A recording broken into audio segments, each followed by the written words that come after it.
함께 기도드리겠습니다. 하나님, 사랑스러운 마음으로 저희를 대하사 하루를 시작하게 하심을 감사드립니다. 주님의 사랑이 저희 삶에 머물러 있게 하시오니 저희도 사랑의 통로로 살게 하옵소서. 저 자신을 사랑하며 주님께 드리게 하옵소서. 저희에게 주신 삶을 사랑하며 주님을 향해 날마다 나가며 소망 있게 하옵소서. 역할을 사랑하며 주님의 이름을 위해 사용되게 하옵소서. 저희가 만나는 사람들을 사랑하며 주님의 나라를 위해 함께 헌신하게 하옵소서. 주님을 간절히 바라보니 저희 영혼에 신실한 주님을 향한 간절함을 부어 주옵소서. 주님의 능력을 의지하오니 저희 삶에 형통이 있게 하옵소서. 주님의 손길로 한 주간의 삶을 힘차게 살도록 인도하옵소서. 병상에 계신 사랑하는 환우들을 붙잡아 주옵소서. 주님의 은혜, 긍휼을 오늘도 기다리며 하나님의 놀라우신 섭리를 간절히 구합니다. 도우소서, 채우소서, 역사하여 주시어서 생명의 아름다운 손길이 이어지게 하시고 하나님 영적으로 육적으로 주님과 함께 동행하는 우리 환우들 되게 하옵소서. 의사 만나고 진찰받고 치료받고 또 여러 가지 약물과 재활, 치료 과정 속에서 하나님의 능력의 손길을 경험하게 하시고 모든 것을 내어 맡기며 영적으로도 굳건히 세워지는 복된 날 되게 하옵소서. 옆에서 기도하시는 가족들을 붙잡아 주셔서 위로와 힘을 더하시고 주님을 바라보니 성령께서 역사하여 주시어서 우리 가족들에게 날마다 믿음의 믿음을 부어주시고 모든 역할들을 감당하기에 어려움이 없도록 순간순간 주의 긍휼과 자비로 날마다 안정되게 하옵소서. 사랑하는 자녀들을 붙잡아 주옵소서. 자녀들이 예수님 안에서 오늘도 건강하게 하나님을 바라보며 의지하는 사람들이 되기를 원합니다. 자녀들의 생각 속에 하나님의 꿈이, 하나님의 나라가, 하나님의 열정이 가득 채워지게 하여 주셔서 자녀들이 주님과 함께 동행하면서 하나님 앞에 쓰임받는 한 날 되게 하옵소서. 모든 역할들을 감당할 때에 주님의 주시는 지혜로 감당하게 하옵소서. 공부할 때나 직장 생활할 때나 장래 여러 가지 문제들을 계획하고 또 사람을 만날 때나 어릴 때부터 생활할 때나 오직 하나님께서 친히 역사하시는 그 놀라우신 지혜로 날마다 채워지게 하여 주셔서 흔들림이 없게 하시고 맡겨진 역할들을 잘 감당토록 인도하옵소서. 학업의 자리에 있는 자녀들 붙잡아 주셔서 공부할 때 지치지 않게 하시고 하나하나 잘 감당하게 하시고 특별히 진학을 앞두고 있는 자녀들이 있사오니 모든 역할들을 잘 감당케 하사 하나님 이 진학이 하나님의 손길 안에서 복된 열매가 맺히게 하옵소서. 장래에 거룩한 능력을 부어주셔서 주님을 영화롭게 하게 하시고 모든 역할들을 감당할 때 흔들림이 없이 주님 뜻대로 하나님의 기쁨으로 쓰임받는 복 있는 자녀들 되게 하옵소서. 만남에도 큰 복을 허락하여 주셔서 좋은 교제가 있게 하시고 하나님 나라를 함께 손잡을 수 있는 복이 있도록 인도하옵소서. 어린 자녀들도 예수님 안에서 오늘도 건강하게 자라가게 하여 주옵소서. 일터를 붙잡아 주옵소서. 성도들의 일터가 오늘도 주님의 능력 안에서 아름답게 세워지게 하소서.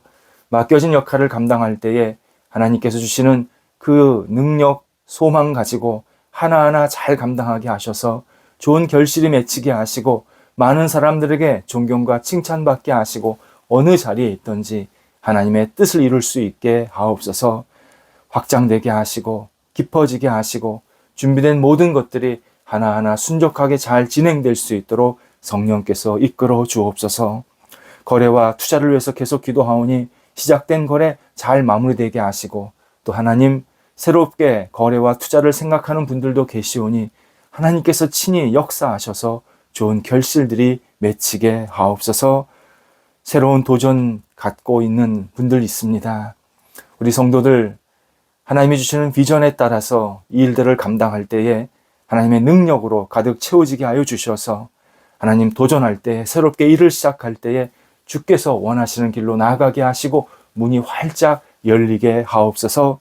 추진하는 일들이 있습니다. 하나하나 잘 순종하게 진행되게 하시고 어려움은 극복하게 하시고 좋은 결실도 맺히게 하여 주셔서 하나님 나라에 쓰임받는 모든 일의 추진 과정들이 되도록 인도하옵소서. 출타하시는 성도들 붙잡아 주셔서 오늘도 오고 갈 때에 하나님께서 주시는 능력으로 모든 역할들을 감당하고 돌아오실 수 있게 하시고 강건케 하소서. 감사가 있게 하옵소서. 하나님, 우리 대한민국의 각 산업과 그 산업에서 일하시는 근로자들을 붙잡아 주옵소서. 하나님께서 대한민국의 아름다운 발전을 이루게 하셨사온데 주님께서 주시는 능력으로 더욱더 확장되게 하시고 온 세계 속에서 섬기고 그리고 인도하고 세워나갈 수 있는 각 분야가 있게 하여 주시고 이 분야에서 일하는 모든 근로자들 하나님께서 함께 하여 주셔서 건강 지켜주시고 하나님의 영광을 위해서 쓰임받는 복된 사람들이 되도록 인도하옵소서. 오늘도 우리 성도들 진리 위에 굳건히 세워지게 하시고 하나님과 함께 동행하는 진리의 사람들 되게 하옵소서. 예수님의 이름으로 기도드립니다. 아멘. 오늘 우리에게 주시는 하나님의 말씀은 구약성경 레위기 23장 15절에서 22절까지의 말씀입니다. 레위기 23장 15절에서 22절까지의 말씀입니다. 살아계신 하나님의 말씀을 봉독합니다. 안식일 이튿날 곧 너희가 요제로 곡식단을 가져온 날부터 세워서 7 안식일의 수요를 채우고 7 안식일 이튿날까지 합하여 50일을 계수하여 새 소재를 여호와께 드리되 너희의 처소에서 10분의 2 에바로 만든 떡 2개를 가져다가 흔들지니 이는 고운 가루에 누룩을 넣어서 구운 것이요 이는 첫 요제로 여호와께 드리는 것이며 너희는 또 이 떡과 함께 1년 된 흠 없는 어린 양 7마리와 어린 숫소 1마리와 숫양 2마리를 드리되 이것들을 그 소재와 그 전제 제물과 함께 여호와께 드려서 번제로 삼을지니 이는 화제라 여호와께 향기로운 냄새며 또 숫염소 하나로 속죄제를 드리며 1년 된 어린 순양 2마리를 화목 제물로 드릴 것이요 제사장은 그 첫 이삭의 떡과 함께 그 2마리 어린 양을 여호와 앞에 흔들어서 요제를 삼을 것이요 이것들은 여호와께 드리는 성물이니 제사장에게 돌릴 것이며 이날에 너희는 너희 중에 성회를 공포하고 어떤 노동도 하지 말지니 이는 너희가 그 거주하는 각처에서 대대로 지킬 영원한 규례니라. 너희 땅에 곡물을 벨 때에 밭 모퉁이까지 다 베지 말며 떨어진 것을 줍지 말고 그것을 가난한 자와 거류민을 위하여 남겨두라. 나는 너희의 하나님 여호와이니라. 아멘. 구약성경에 룻기가 있습니다. 너무나 아름다운 내용입니다. 주인공 여성 룻은 자기 남편, 동서 남편, 그리고 시아버지까지 자기 가정의 모든 남성이 세상을 먼저 떠난 배경을 가진 사람입니다. 세속적 시각으로 볼 때는 너무나 비참하고 안타까운 가정이었습니다. 룻은 이방 여성이었습니다. 보통 이런 경우는 자기 고향으로 떠납니다. 친정으로 간다는 뜻입니다.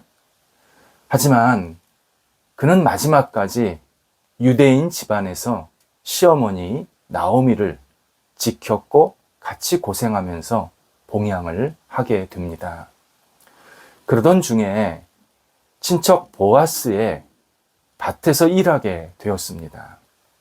그는 밭에서 고된 일이었지만 그렇게 일을 하면서 품삯을 받아서 시어머니와 함께 생활을 하게 됩니다. 이때 보아스는 룻을 포함해서 모든 일꾼들을 위해서 밭에 추수할 곡식을 다 가져가지를 않았습니다. 이 구석에 그러니까 밭이 있으면 그 사방에 구석들이 있지 않겠습니까? 그 구석에 있는 곡식들을 그냥 남겨두어서 일하는 사람들이 그 곡식들을 가져가게 만든 겁니다. 일하는 사람들이 당연히 하루 일삭, 품삯을 받습니다.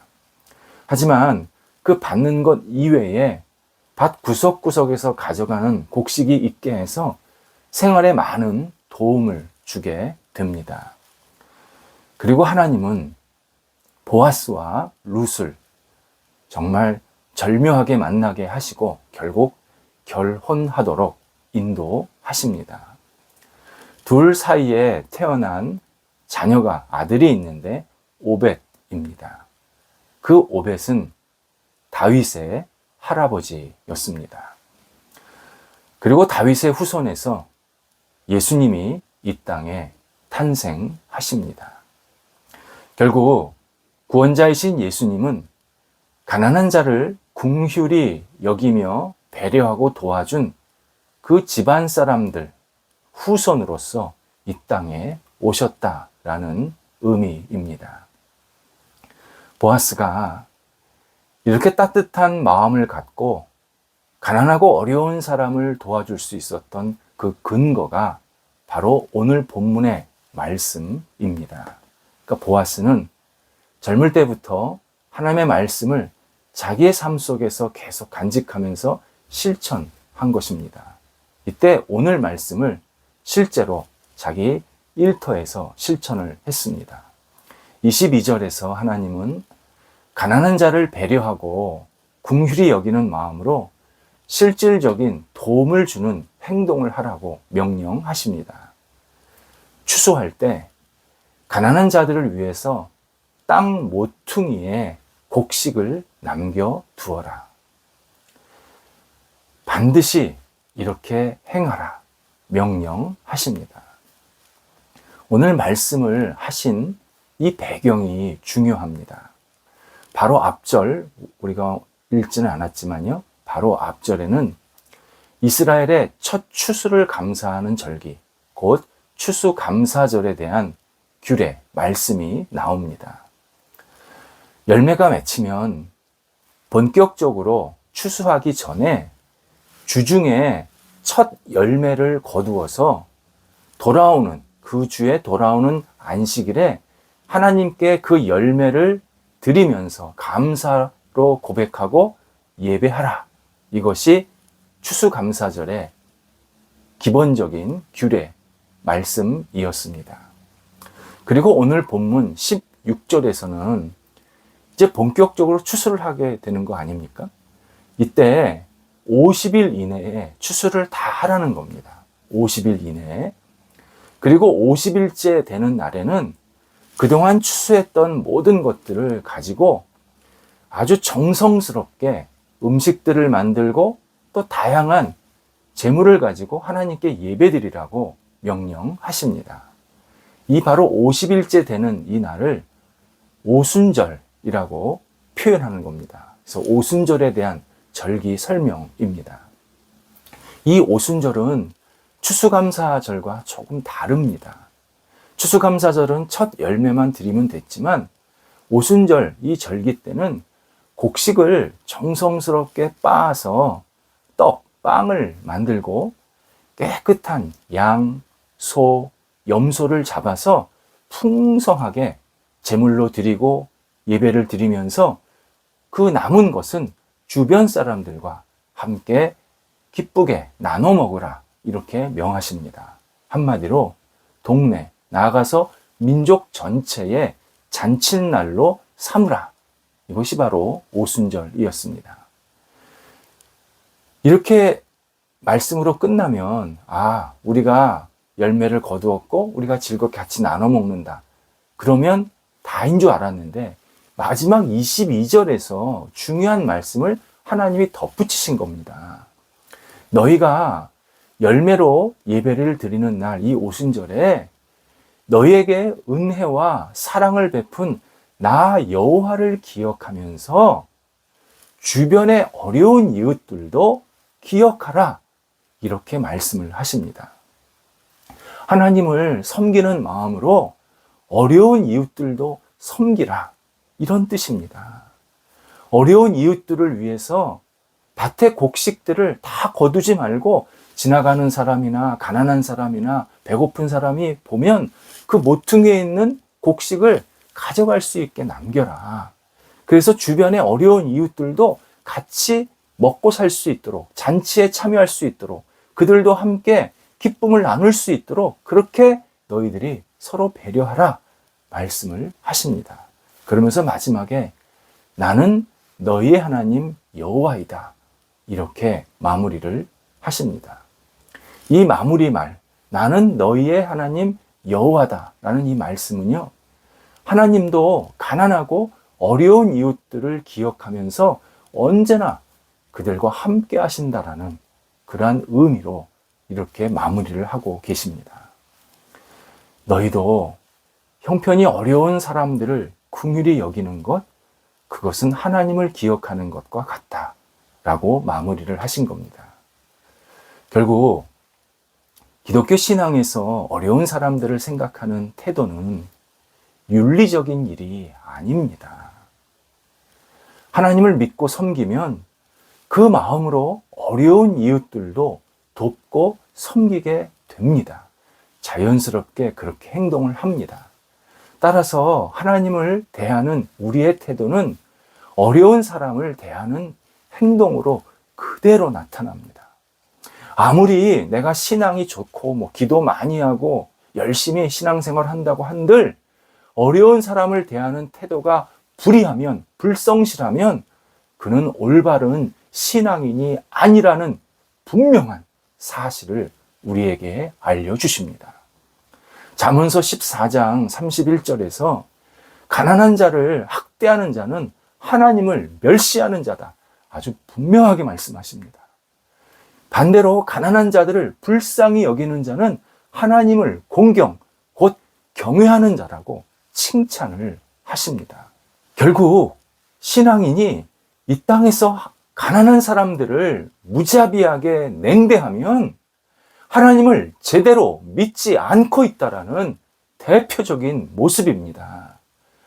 이사야 58장 7절에서 줄인 자에게 내 양식을 나누어 주어 유리하는 빈민을 집에 들이며 헐벗은 자를 보면 입히는 것이 하나님이 기뻐하시는 금식이라고, 금식 기도라고 말씀을 하십니다. 금식은 내가 먹을 것을 먹지 않고 간절히 기도하는 일입니다. 그만큼 나한테 갈급함이 있다는 겁니다. 간절한 어떤 소원, 간절한 기도 제목이 있다라는 뜻입니다. 그래서 이 간절함을 하나님께 보여드리면서 하나님의 자비를 얻고자 하는 태도가 바로 금식 기도입니다. 그런데 하나님은 그렇게 간절함이 묻어나는 금식 기도가 실제로 우리 주변에 어려운 자들에게 음식과 옷을 함께 나누는 행동으로 나타나야 된다. 그런 간절함이 우리한테 있어야 된다. 그러면 하나님께서 우리의 기도에 응답하시겠다. 그것을 금식 기도로 여기시고 우리에게 기쁘게 응답하시겠다. 그렇게 약속을 하십니다. 이 말씀, 이 이사야 58장을 하신 말씀 시기가 또 중요합니다. 하나님이 이제 곧 이스라엘 백성들을 바벨론 포로 생활에서 벗어나서 본국으로 돌아가게 하실 계획입니다. 이제 곧 돌아가게 됩니다. 그때 이스라엘 백성들이 형편이 어려운 자들을 서로 돌보라는 말씀입니다. 너희들이 본국, 고향에 가서 야, 우리 고향에 왔다. 이제 편하다. 이거 옛날 우리 집이지. 옛날 우리 땅이지. 그러면서 그냥 만족하고 끝날 게 아니라 주변에 어려운 사람들이 계속 있다. 피폐해진 사람들이 있다. 그들을 돕고 그들도 회복할 수 있도록 조금 있는 사람들이 같이 나누고 같이 서로를 도와주는 그러한 진정한 회복이 있어야 그게 이스라엘 백성들이 포로에서 온전히 회복된 모습이다. 이렇게 말씀을 하시는 겁니다. 그래서 비슷한 시기에 에스겔서 18장에서는 채무 관계가 생겼다면 가난한 자에게 과도한 이자를 받지 말라고 분명하게 명령도 하십니다. 신앙인은 거래나 사업을 할 때도 가난한 사람을 고려해야 합니다. 이익을 기쁘게 나누어야 합니다. 혼자 다 먹으면 체합니다. 내가 아무리 아이템이 좋고 능력이 있고 열심히 일해서 이득이 나왔다 할지라도 그 이득 나 혼자 만든 거 아닙니다. 그 이득을 얻을 때까지는 그 중간 과정이나 여러 연결된 사람들이 있습니다. 그러면 그들과도 함께 나눌 줄 알아야 합니다. 그들도 이익을 가져갈 수 있게 해주어야 합니다. 이것이 밭 모퉁이에 추수를 남겨두는 겁니다. 반대로 내가 그렇게 혜택을 받을 때도 있습니다. 내가 어떤 일이 잘 될 때 내가 도와준 일은 아주 작은 부분이었는데 나에게 그런 좋은 유익을 나눠주면 내가 얼마나 기쁘고 감사하고 그게 또 하나님의 은혜임을 고백하게 만듭니다. 진정한 믿음은 타인, 특히 어려운 형편에 있는 사람을 따뜻한 마음으로 대하게 인도합니다. 믿음을 가지면요, 하나님이 그런 마음을 우리에게 주십니다. 믿음이 없을 때는 나밖에 몰랐는데 진정한 믿음을, 하나님에 대한 믿음을 가지면요, 하나님께서 내 주변에 어려운 형편들에 있는 사람들을 자꾸 보이게 하시면서 그들을 따뜻한 손길로 붙잡아 주고 그리고 그들과 함께 아름다운 나눔을 갖게 하십니다. 믿음은 어려운 사람들에게 따뜻하게 다가가는 태도입니다. 기도하겠습니다. 하나님, 저희가 믿음으로 살면서 저희에게 은혜 베푸신 예수 그리스도를 의지하며 기억하게 하옵소서. 저희도 저희 주변에 있는 어려운 사람들을 그리스도의 사랑으로 돌보게 하시고 따뜻하게 대할 수 있게 하여 주셔서 넉넉하게 사랑으로 섬기고 함께 살아갈 수 있는 넉넉함, 감사함, 기쁨이 저희에게 있게 하옵소서. 오늘도 저희들 만나는 사람들이 함께 복받게 하시고 또 저희가 만나는 사람들을 통해서 저희도 유익을 얻게 하여 주셔서 저희의 만남 속에서 하나님께 영광되는 아름다운 결실들이 오늘도 맺히게 하옵소서. 예수님의 이름으로 기도드립니다. 아멘.